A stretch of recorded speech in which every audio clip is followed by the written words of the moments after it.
of the what do you call this? Bypass operation again. So it's a bypass operation. Asan yung mga biktima ng bypass operation? Andito? Can you kindly sit here? No?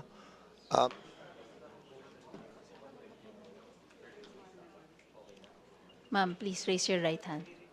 Do you swear to tell the truth, the whole truth, and nothing but the truth in this inquiry? Please respond with I do. Thank you. Please take your seat. Sino ang municipal chief of police ng San Juan? Andiyan po ba yung chief of police? Oh, San Juan yung ano.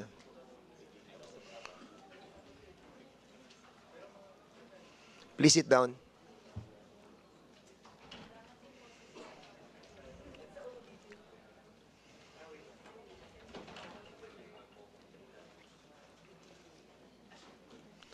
Okay, so siguro bigyan muna natin ng pagkakataon itong si Mr. Adrian Laresma and the media that reported this to Deputy Speaker JJ Suarez as well. And nakarating po sa opisina ko yung incidente that happened in Batangas and Quezon. Can you kindly, ma'am, state your name and your circumstance, and to tell this committee what you know about this issue that we are going to tackle today. Yes, good afternoon po sa inyong lahat. Ako po si Mitch Sedenio from Apat Dapat Productions. It was reported po sa amin ang pangyayari kay Brian Laresma regarding po dun sa pamamaril noong May 28, Congressman. Kwento mo ng buo para at least medyo naunawa na namin. Although ako medyo naiintindihan ko na rin yung issue, but I wanted you to give all the narrative that happened.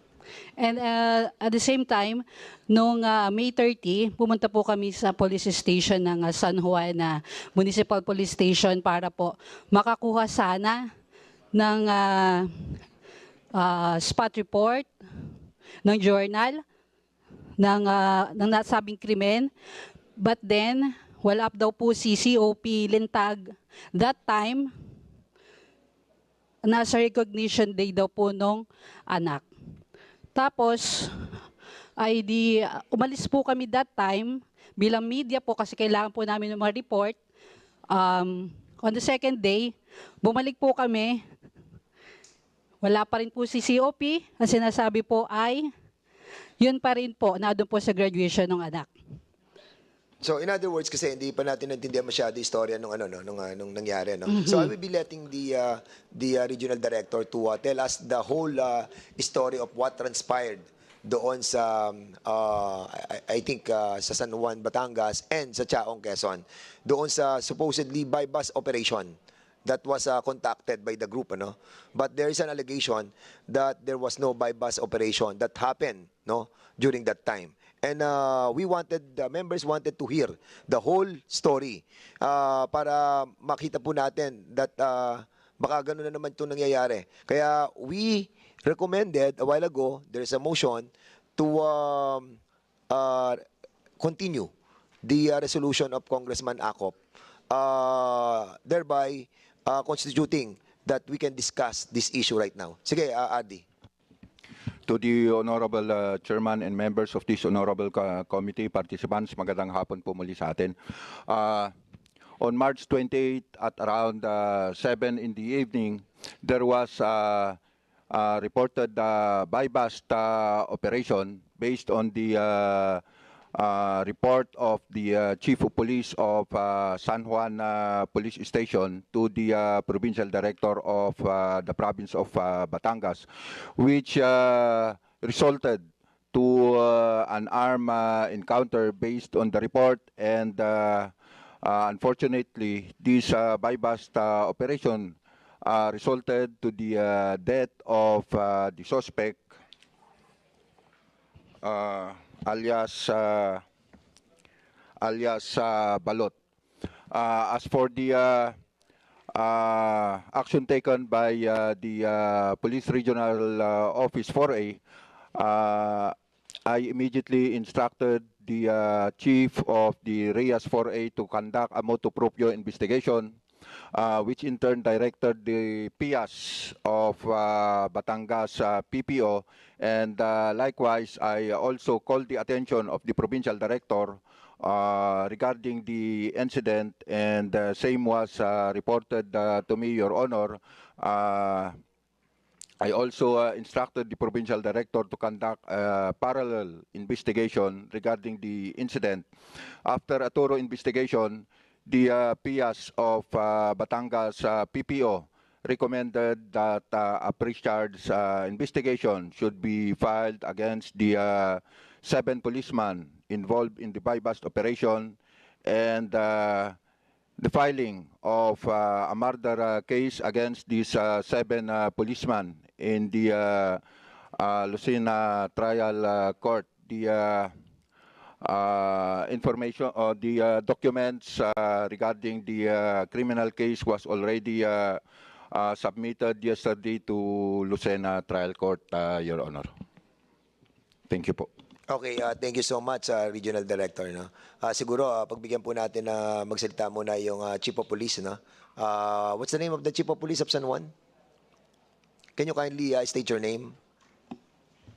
Good afternoon, Your Honors. I'm Police Lieutenant Colonel Romel de Guzman Sobrido, the officer in charge of San Juan MPS. Okay, sige. Can you kindly confirm all the reports that was manifested here by the Regional Director are all true? Yes, Your Honor. So, this operation that was conducted by these officers, men and officers of the San Juan, Batangas, have complied with all the necessary, the same, ano, bypass operation din to, di ba? So, meron din silang pre-planned operation that was submitted to your office. Regional Director, you're raising your hand, please. I'm sorry, Your Honor. I forgot to report that the Chief of Police of Batangas that time was Colonel Lintag, who is officer na relieve po siya. So si Colonel Sobrido na po yung bagong si Chief of Colonel Police Lintag, ng San siya Juan. yung Chief of Police doon. Opo. During that time that that operation was conducted. Yes, Your And si Colonel lang si OP ngayon, siya yung na pumalit. Opo, opo. So right away after you heard about this problem, you relieve all those men and officers. Yes, Your Honor. Okay. Colonel Lintag, the officers who have conducted the bypass operation, who is the team or the head of the team who conducted the bypass operation? Please open your mic.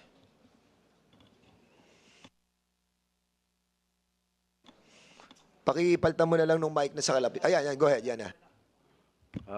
Good afternoon, sir. The team leader, sir, is Police Master Sergeant Juan Macaraig, sir. Si Juan Macaraig. Yes, sir. Have they complied also with the requirements of the bypass operation, which is in accordance with your manual of operation, to have submitted a pre-planned operation? Yes, Your Honor, except for the test by, Your Honor. The posure. Wala silang posure buyer during the time. Meron po during the operations, meron po silang poster buyer. Oh, then what happened? Hindi hindi nagkaroon ng test buy.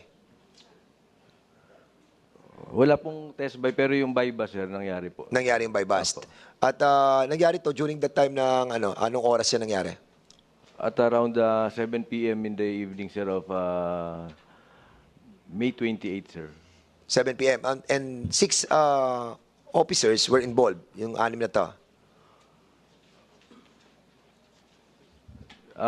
We have 7 personnel, sir, in the drug enforcement team, sir. Two are investigators. So yung sa bypass operation, sir, 5 po yung involved, sir. 5 Yes. yung involved. Siguro, we'll ask the yung family, can you kindly paki po sa amin, paki kwento ang nangyari? sa sinasabi nila that it was a bypass operation, and according to your narration to Deputy Speaker and to us, it was not. So, you have the floor. Ito yung pagkakataon nyo. Tell Magandang us. hapon po. Bali po, ako po'y kapatid ng binaril po nilang si Brian. Mga 6:20, basta po humigit kumulang ng alas 6, nabaril po yung kapatid ko. At nalaman ko pong 7 o'clock, dinala sa ospital at 7 o'clock din sila nag-conduct ng operation po. 6:25 po, baril na po ang kapatid ko. Pero hindi po nila agad dinala sa ospital. Namatay po ang kapatid ko, naubusan po ng dugo. Saan po nila dinala? Napakasakit po, kitang-kita ko po nung binaril. Wala pong kalaban-laban, wala po ako nakitang na sinasabi nilang drug bypass operation po, wala po. Nanlaban, wala pong baril. Nakasakay po ang kapatid ko sa motor. Pagbaba po ng sakay ng coaching green, 2, binaril po nung isa, wala pong kalaban-laban. Mr. Chair, if I may. Sige, Congressman Busita. Mr. Laresma, mga gaano kalayo ka doon sa pinangyarihan? More or less, ilang meters? Mga ito lang po, tsaka yung dulo po Okay. lang. Colonel Litag, Mr. Chair, nandiyan ba si Police Master Sergeant Makaraig? Dito po, Your Honor.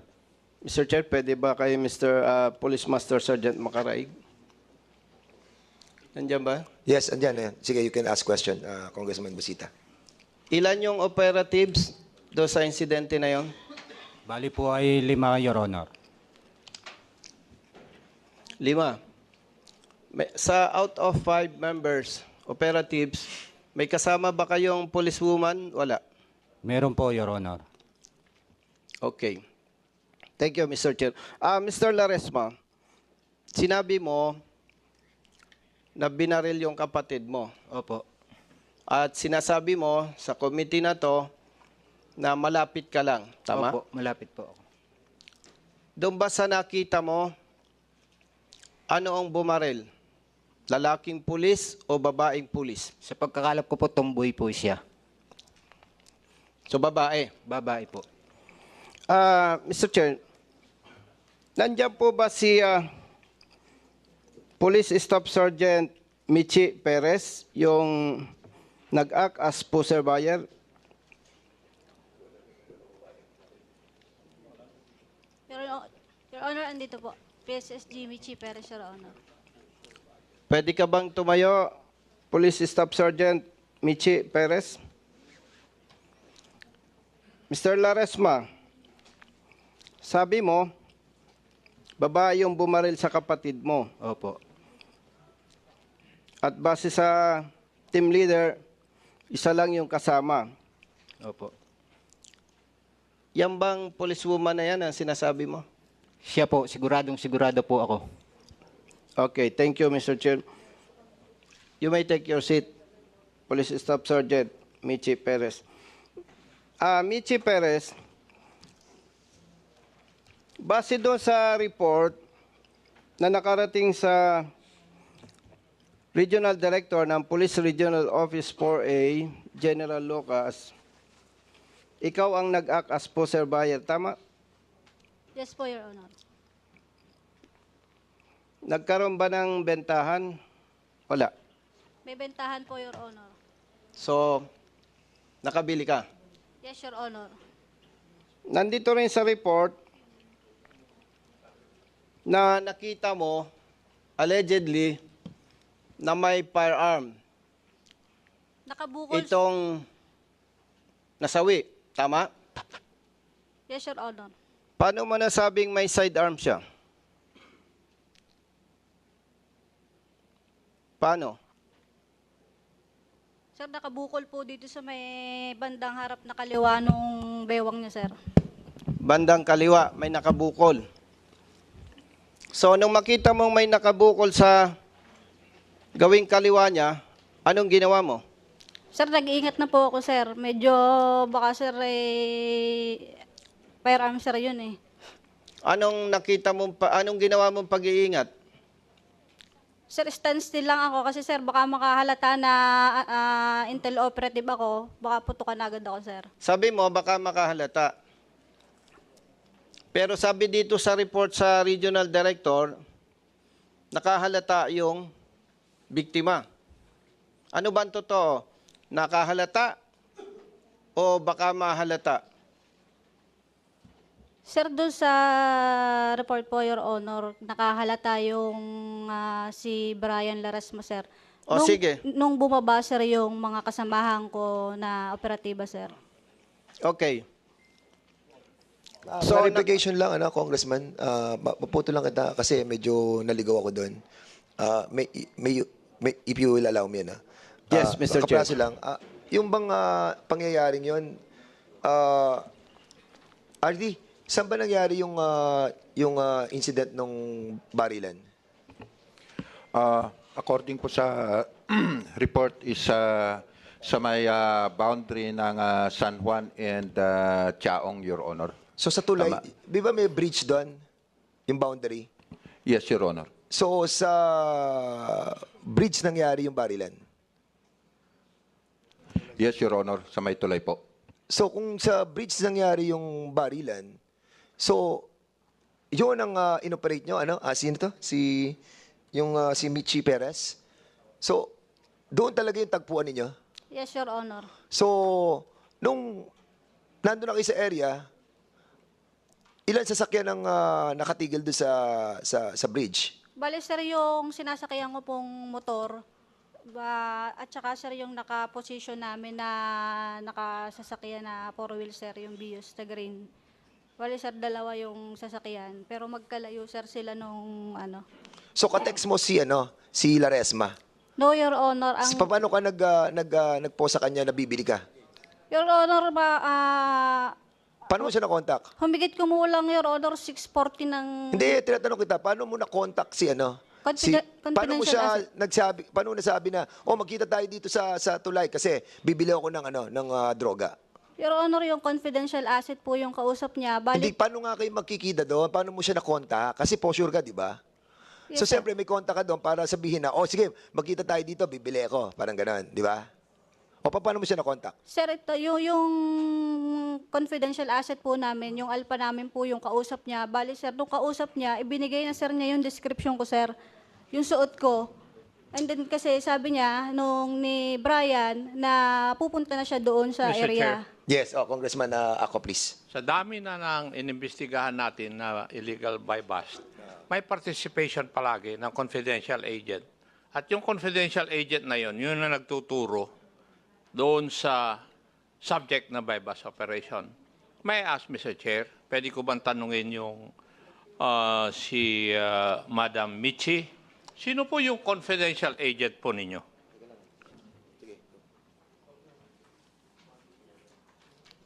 Sir, confidential po yun, sir. Paano ko po malalaman, Madam Michi, na nagsasabi ka ng totoo? Sir, dahil That's yun, a very good excuse yung sinasabi nyo. Now, matanong kita, alam mo ba kung yung confidential agent ninyo ay official confidential agent ng PNP? Huwag mo akong papasukin doon at baka ikaw ang maiipit. sorry, Your Honor. Yung confidential agent mo niya, official na confidential agent ng PNP? O agent nyo lang? Sir, ano po siya, BIN, sir? Sagutin mo ako. Hindi mo sinasagot yung tanong ko. Official po, sir. Ano? Official po, sir. Official.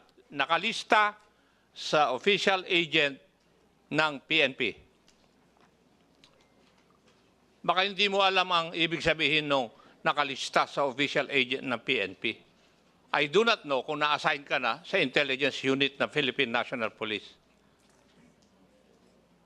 Ngayon, sagutin mo ako. Meron ba siyang appointment na confidential agent ninyo? O house siya na agent lang ninyo? Sir, meron talaga, sir, appointment, sir.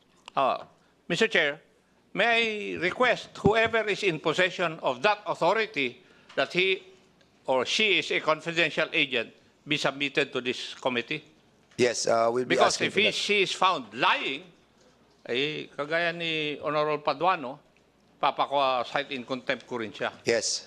Thank you, Mr. Chair. Yeah, Michi, with the indulgence of Congressman Bosita, I'm sorry, very crucial lang itong i-discuss natin.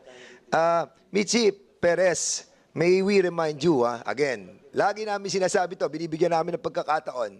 Huwag ka magsisinungaling dito talaga. So, ang sinasabi mo, may nag-text sa kanya, kaya pumunta si Brian Laresma doon sa tulay para magpalitan, di ba, ng pagbili ng drug at yung pera, di ba? Bibigyan ka namin ng pagkakataon na yung confidential agent mo, ano sinasabi mo, confidential informant mo, na umattend sa susunod na hearing namin. Okay? And inform us of those communication or texts that transpired between Brian and that informant. No? Because right now, no, I heard, and this brother of the victim will be submitting to us right now. Sasabit sa amin yung kanilang texts na doon sila makikita ng kapatid niya at doon niya ibibigay yung pera ng pambili noong tinatawag na solar fund. Do you have the copy of that text between you and your brother? Meron po. Yes.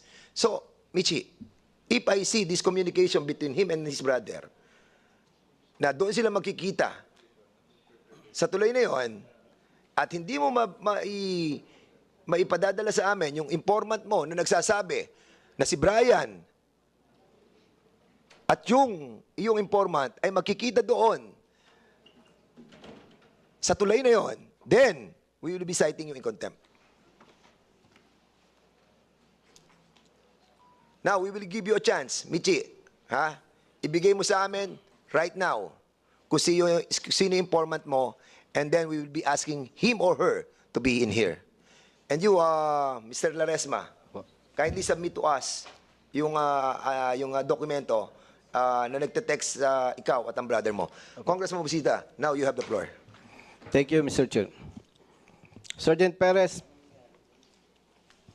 Mr. Chair, noong makita mo na sabi mo may nakabukol sa kaliwang baywang,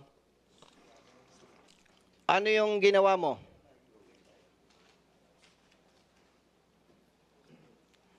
Sergeant Perez, Mr. Chair. Yes, Your Honor. Nung makita mo, sinabi mo may nakabukol sa kaliwang baywang, anong ginawa mo? Sir, tinuloy ko lang po yung transaction, sir. Tinuloy mo. So nagkabentahan. Yes, Your Honor. Okay. After na magkabentahan, anong sumunod na pangyayari?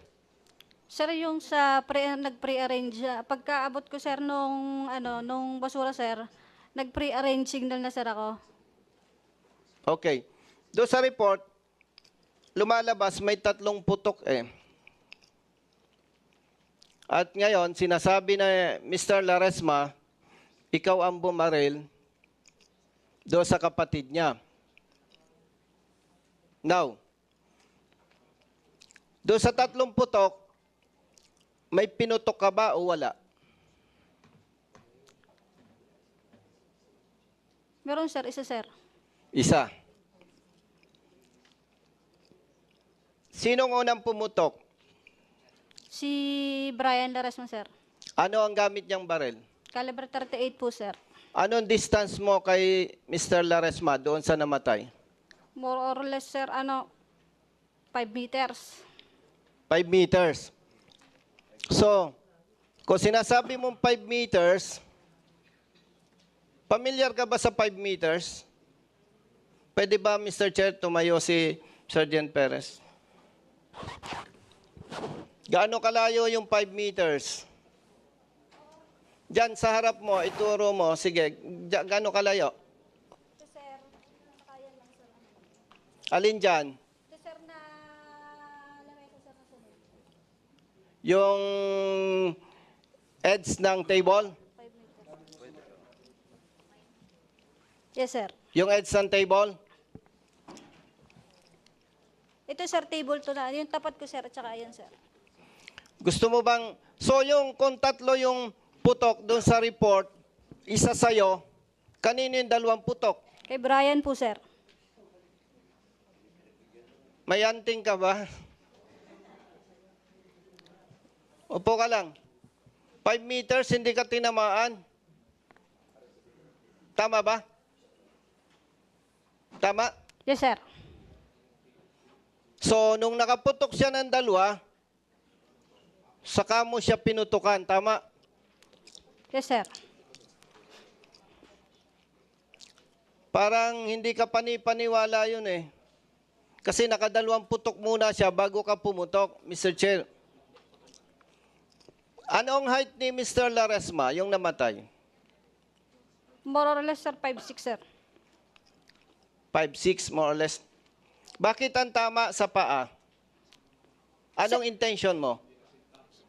Sir, i-disable, sir. At saka, sir, yung napilitan na, sir, ako na paputukan, sir, si Laresma ng issued firearm ko dahil nasa panganib na, sir, yung buhay ko at saka yung buhay ng kasamahan ko, sir. Kaya mo pinutukan sa paa. Yes, sir, para ma-disable lang. So, sir. after na maputukan siya sa paa, anong ginawa ng operatiba?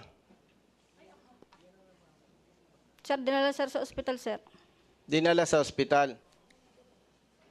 Mr. Chair, RD, by the way, Mr. Chair, RD, mayroong autopsy report na po ba?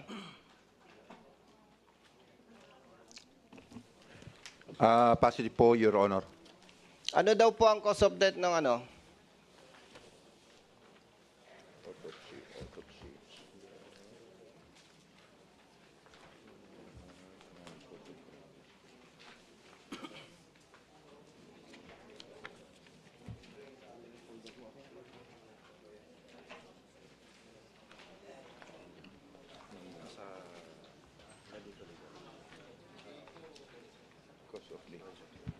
The cause of death was due to a gunshot wound to the lower extremity, Your Honor. Okay. Sergeant Makaraig, Mr. Chair, Yes, sir. totoo ba yung report na yung Bios Green walang plaka? Yes, Your Honor. Ganon din yung motorsiklo? Yes, Your Honor. Kanino yung Bios na kotse? Service po naming mga intel, Your Honor. Okay, service. Pero kanino nakarehistro yon? Bali po, isa paggamit po ng LGU. So, sa local government unit. Yes, sir. Tanong, bakit walang plaka? Tinanggal po namin sa Your Honor dahil sa dami na po ng aming nahuli ay kilala na po yung sasakyan namin ng karamihang mga adik, Your Honor. Yung motorsiklo na walang plaka, kanino yon? Doon po sa inuulit ni Pacis G. Perez na Alpa niya. Okay, Alpha. RD, Mr. Chair, tama ba na pag nag-operate walang plaka? No, Your Honor. Okay. RD, hindi naman po kayo mag-general kung hindi kayo dumaan sa lahat ng mga assignments like operation, intelligence, admin functions.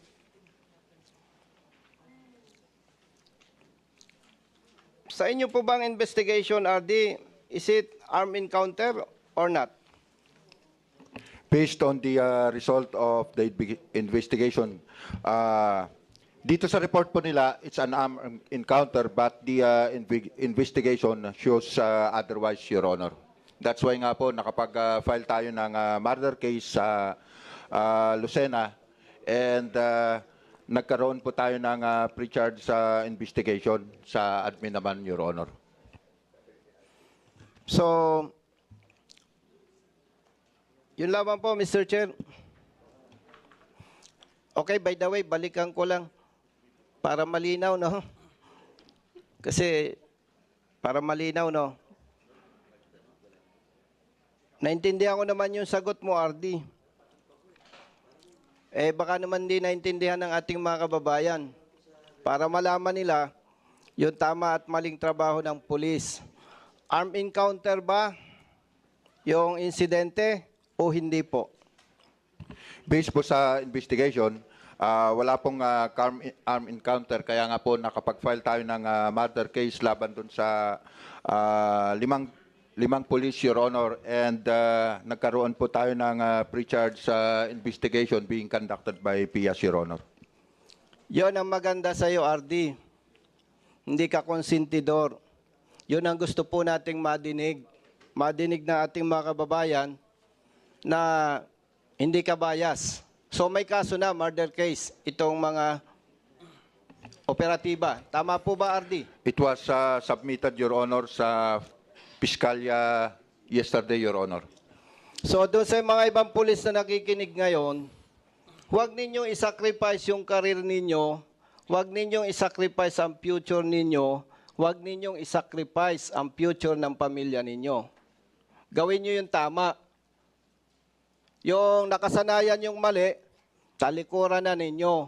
Kasi po dito sa Kongreso, particular dito sa Committee on Public Order and Safety, hindi kayo lulusot. Marami nang na-dismiss.